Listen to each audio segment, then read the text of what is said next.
Alright, welcome to LiquaGen Water, where we're going to show you guys how to install a pressure gauge and show you the importance and the reason why you guys really need one. So most of our systems, our larger systems, go with the pressure gauges on them. Pressure gauges are basically a great feature to have on your system. In time, it pays for itself. It's a very inexpensive add-on to any RO system. So pressure gauge and a TDS meter are two key components for any RODI system. Manual flush kit is one, but LiquaGen gives manual flush kits standard with all systems. What a pressure gauge essentially does is it measures the pressure for your pre-filters going into the membrane. Why you need to check out your pressure is simple. Once your pressure drops, you'll notice that your pre-filters are clogging up. A lot of customers call and ask, when do I replace my filters? One is, of course, you can visibly see when the sediment is turning brown, along with testing the chlorine of your carbon filters. But the most precise way is to have a pressure gauge. When your pressure drops, you get a good idea of when these pre-filters are dying and they need to be changed. RO and RODI systems are tricky because each filter has a different filter life. And by having a gauge, you can kind of see your pre-filters on them. So that's one main reason. Plus is if you have a new RODI system and you notice that your water pressure isn't good or the performance isn't great, adding a pressure gauge really shows you that performance, shows you the incoming water pressure. These RODI systems require about 50 psi to work properly. They'll work on lower pressure, but you'll just get more wastewater and less production. So our goal is to get the maximum out of our system, and that's why the pressure gauge is a key component for that.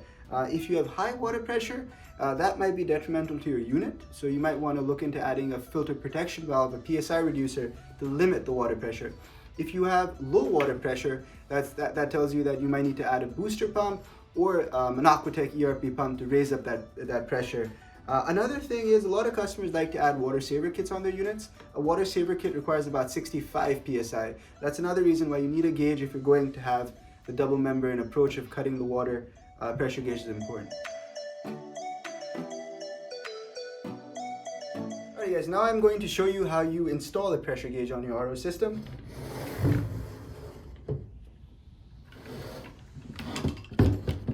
Now, we have, there are two types of pressure gauges in the market. One is an air-filled pressure gauge and the other one is a glycerine-filled. Glycerine-filled is a lot better overall. It lasts longer, it buffers vibration, and it eliminates the possibility of moisture entering the gauge, all of which could damage the interior components of the RO system. Now here at LiquaGen, we strive for the best.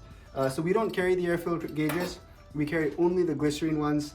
And we've priced them out so aggressively that they're as expensive as most companies sell their air-filled gauges at.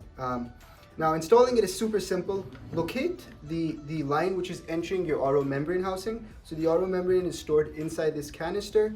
Locate the line and entering it. Now it's simple. On the right side you only have one fitting. That's what you want to cut in. Now I'm using a tube cutter. Just use anything sharp. You want to make sure the line is straight to prevent any leaks.